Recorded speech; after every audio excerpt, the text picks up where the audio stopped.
Ya, akhlaknya para nabi yang dicontohkan oleh Allah Subhanahu wa taala. Dan nabi-nabi yang lain pun demikian. Mereka selalu dikabarkan oleh Allah Subhanahu wa taala, dan itu adalah yang sebenarnya, bahwa mereka adalah orang-orang yang berbakti. Coba kita lihat bagaimana Nabi Isa alaihissalam. Inni Abdullah, saya ini adalah hamba Allah yang diberikan atani yang diberikan waja'alani nabi. Saya diberikan oleh Allah Subhanahu wa taala dan dijadikan nabi.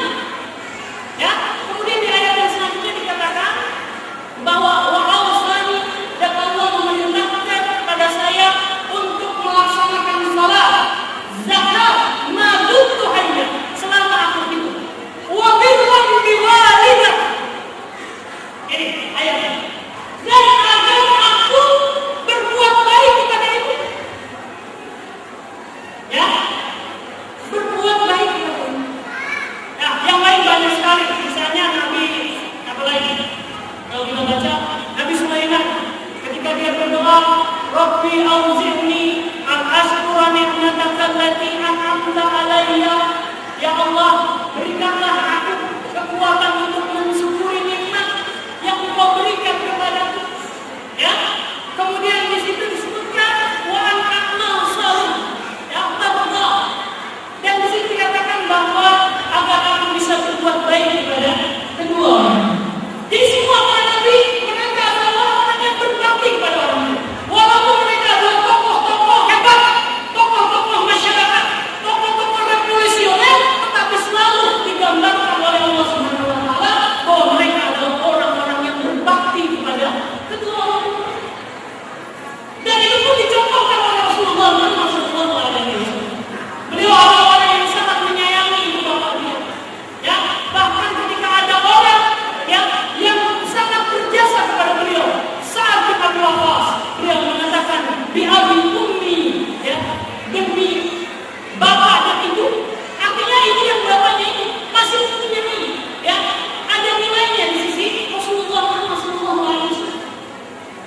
Apalagi kalau kita melihat hadis-hadis ataupun motivasi-motivasi, bahkan cerita-cerita yang disebutkan oleh Rasulullah sallallahu alaihi wasallam bahwa beliau sangat memotivasi kita untuk berbuat baik kepada kedua orang tua. Sebuah kisah yang sangat bagus, sangat indah. Hadis ini diriwayatkan oleh Imam Muslim. Rasulullah menceritakan seorang ahli ibadah namanya Jubair. Jubair ini adalah seorang ahli ibadah di zaman dahulu. Kadang suka disalahkan ya terjemahan itu. Ahli ibadah ini namanya di sinagog katanya. Ya, bukan. Ini orang saleh, orang Islam zaman dahulu yang dia punya tempat untuk beribadah. Ya. Kalau yang terakhir itu tidak identik dengan pendeta Yahudi atau pendeta Nasrani, bukan. Ya, ini adalah orang ahli ibadah di dalam Islam, punya tempat untuk beribadah. Namanya Jubair. Pada suatu hari, ya di sini kan, Jubair sedang sholat sunnah. Tiba-tiba datanglah ibunya menemui. Wahai Jubair, si Jubairnya lagi sholat. Ketika itu mulai berkata dalam pikirannya, ya Rabbi, sholatku ataukah ini? Akhirnya dia melanjutkan sholatnya dan ibunya pulang memikirkan. Hari yang kedua, sama lagi sholat dipanggil ibunya. Wahai Jubair, kemana? Lagi sholat. Dia langsung mengatakan, sholatku apa ini? Sholatku. Lagi ke sholat.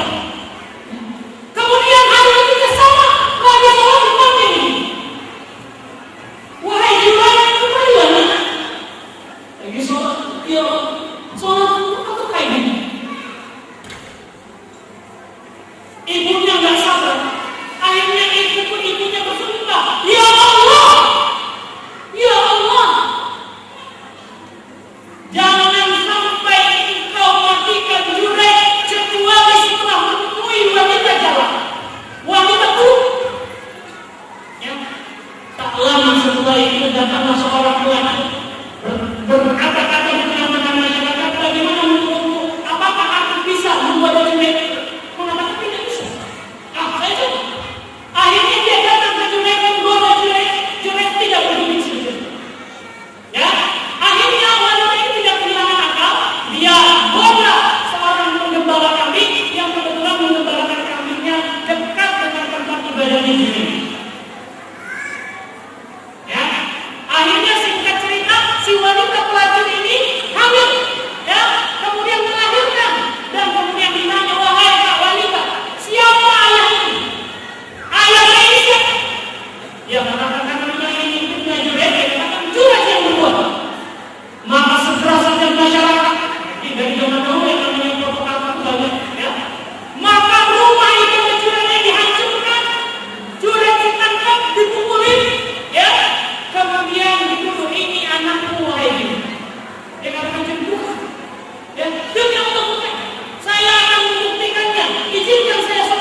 berupa suatu doa yang tidak ada hijab kepada Allah Subhanahu wa taala.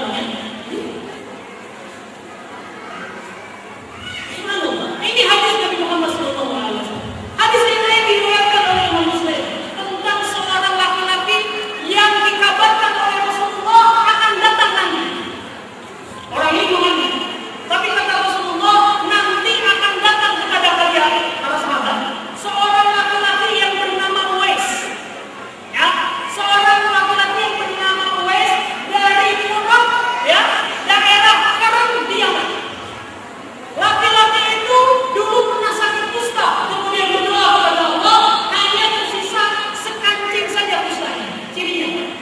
Ya, kalau dia bersumpah, Allah pasti akan langsung mengabulkannya. Dan kalau dia memintakan ampunan untuk kalian, ya, maka Allah akan mengampunkan kalian. Kalau kalian berkesempatan, maka mintalah ampunan kepada Allah melalui dia. Umar bin Khattab mendengar, maka ya, dan kata Rasulullah sebelumnya, dia katakan Uwais ini mempunyai seorang ibu, ya, yang dia sangat berbakti kepada. Rasulullah meninggal, setiap ada orang dari Yaman bertanya, kamu kenal nggak yang namanya Uwais itu? Kamu kenal nggak yang namanya Uwais itu?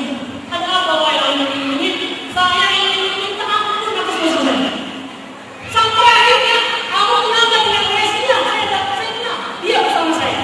Waktu lagi, ya, didatangkan Uwais dan Umar untuk berjalan meminta tolong untuk minta ampun kepada Allah Subhanahu wa taala. Coba kita lihat bagaimana seorang Uwais yang belum lahir tapi dikatakan ataupun diprediksi oleh Rasulullah akan datang dengan segala kemuliaan. Kalau Allah bersumpah, dia akan jabani. Kalau dia minta ampun, Allah akan ampuni. Salah satu sebab utamanya adalah karena dia memiliki seorang ibu yang kemudian dia berbuat bakti kepada. Hadis yang Muslim bisa diketahui ada ceritanya. Ya, dan inilah kisah-kisah ataupun banyak sekali kita akan riwayat-riwayat yang seperti ini di dalam hadis Rasulullah SAW. Dan ini, ya, diikuti oleh generasi-generasi sesudah dari kalangan sahabat, tabi'in, ya, kemudian juga ulama-ulama yang terpercaya. Mereka selalu mengutamakan bakti kepada orang. Ada seorang tabi'in namanya Iyas bin Muawiyah. Iyas bin Muawiyah ini seorang fakih yang sangat besar, seorang ulama yang terkenal. Ketika ibunya meninggal, dia menangis seperti seorang anak kecil yang menangis. Ya, kok ini orang alim kayak begini? Ya, nangis kita, wahai imam, wahai Iyas, bagaimana ini? Anda kan seorang imam, kok Anda menangis sampai begitu? Dia berkata, bagaimana Anda? Dulu aku punya dua pintu surga yang hidup. Ini salah satunya sudah mati. Dulu aku punya dua pintu surga yang selalu terbuka. Sekarang satunya sudah tiada. Ya, ya. Memang kedua orang tua kita ini adalah pintu surga bagi kita. Kata Rasulullah SAW dalam sebuah hadis, beliau mengatakan, "Rahimah antum, thumma rahimah antum, thumma rahimah antum." Celaka, sungguh-sungguh celaka, sungguh-sungguh celaka. Siapa yang Rasulullah yang celaka itu sampai serius pakai rahimah antum, siapa? Kata Rasulullah SAW, "Man adraka abawaihi inda al-kibari ahaduhuma aw kibarahuma lam yadkhulul jannah." Yang celaka itu adalah orang yang mendapat masih ada kesempatan memiliki orang tua, baik salah satu ataupun kedua-duanya masih hidup ketika mereka sudah tua, kemudian tidak masuk surga. Jadi kalau kita memiliki ibu bapak yang saat ini mempunyai ibu bapak saja, itu pintu surga kita yang sudah dijamin. Tetapi yang lain banyak, tetapi yang ada di hadapan kita ini adalah ibu bapak kita. Sungguh celaka kita kalau tidak bisa memaksimalkan itu sebagai sebuah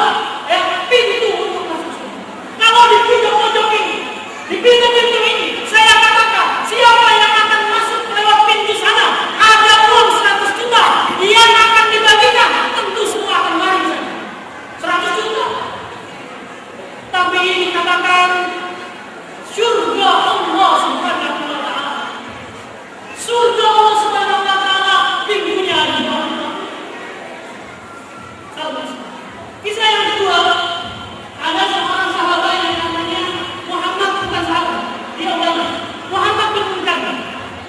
Muhammad bin Munkadir, dia katakan, aku melalui malamku, aku ibadah dengan saudara Umar.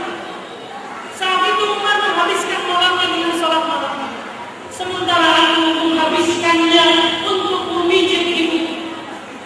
Kata Muhammad bin Munkadir, ya, dia katakan, demi Allah, aku tidak ingin mengganti malamku dengan seperti Umar. Jadi Muhammad bin Munkadir, seorang ulama besar yang mengerti fakih terhadap mana yang lebih besar afdaliyahnya, mengatakan, aku memijit ibuku semalam suntuk jauh lebih baik daripada sholat sunnahnya. Jelas, sholat malam itu sunnah, ya, mustahab. Tapi birrul walidain, berbakti, melayani orang tua kita itu wajib. Wajib. Ada seorang ulama besar namanya Huwai, atau disebutnya namanya agak susah untuk dikatakan. Namanya Haywa. Haywa ini seorang ulama besar. Kalau dia mengajar, ya, itu ribuan orang datang. Alim besar, ya, saya berdiri di tempat ini, ya, dia istri dua orang ini pada bertanya bahwa biasa, gitu ya. Ini Haywa ini seorang ulama besar. Dia sedang mengaji, ya, kitab Allah sunnah Rasulullah SAW. Tiba-tiba di tengah keheningan, kesunyian majelisnya yang sedang serius menuntut ilmu, tiba-tiba ibunya datang. Wahai Haywa, itu ayat belum dikasih makan, beri makan. Coba bayangkan, ya, hadirin jemaah sekalian, ulama besar, ribuan muridnya, tiba-tiba seorang wanita tua, ibundanya yang biasanya nikah, ya, kemudian mengatakan, wahai Haywa, ayat kita belum dikasih makan, kasih makan sekarang. Apa Haywa maksudnya? Masih. Dia sih, ya, Haywa langsung berdiri, dia memenuhi permintaan ataupun perintah ibunya, ngasih makan ayam. Ya, alim besar. Dan dia saat ini memberikan teladan, begitulah Islam pada orang. Ya, bahkan di riwayat-riwayat yang lain ada seorang ulama yang dia kerjaannya, ya, atau seorang ulama yang saking baktinya sama ibunya, dia yang mengambilkan kutu ibunya. Tahu nggak kutu? Ya, kita kalau lihat kutu kan beli, ya. Tapi ulama ini, ya, ini mencari kutu ibunya dan menyisiri. Saking baktinya. Saya sudah terlalu banyak, tapi pada intinya, hadirin rekan sekalian, ibu-ibu, bapak-bapak sekalian, kalau kita bisa menghabiskan waktu kita, saya usia 31 tahun, saya gunakan untuk berbakti kepada ibu bapak saya selama mungkin sisa kehidupan saya. Niscaya kita akan sanggup untuk menggantikan beberapa tetes dari air susu ibu yang diberikan kepada saya. Tidak akan berhenti. Oleh karena itu, beruntunglah orang yang saat ini masih dikaruniai ibu dan bapak yang masih hidup. Tanyakan kepada mereka yang ibu bapaknya sudah dirawat, yang ada adalah nangis dan nangis penyesalan. Kenapa dulu tidak berat? Kenapa dulu tidak dilakukan? Ibu bapak kita adalah banyak kebaikan buat kita semua. Maka apapun yang bisa kita lakukan, lakukan. Ya, Al-Quran mengatakan bahwa orang tua, bahkan di hadis yang kita selalu indah kita ketika mereka sudah tua. Karena kalau sudah tua, badannya sudah sangat payah, sudah tidak punya pekerjaan. Buang air kecil, buang air besar sudah tidak lancar.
dan mereka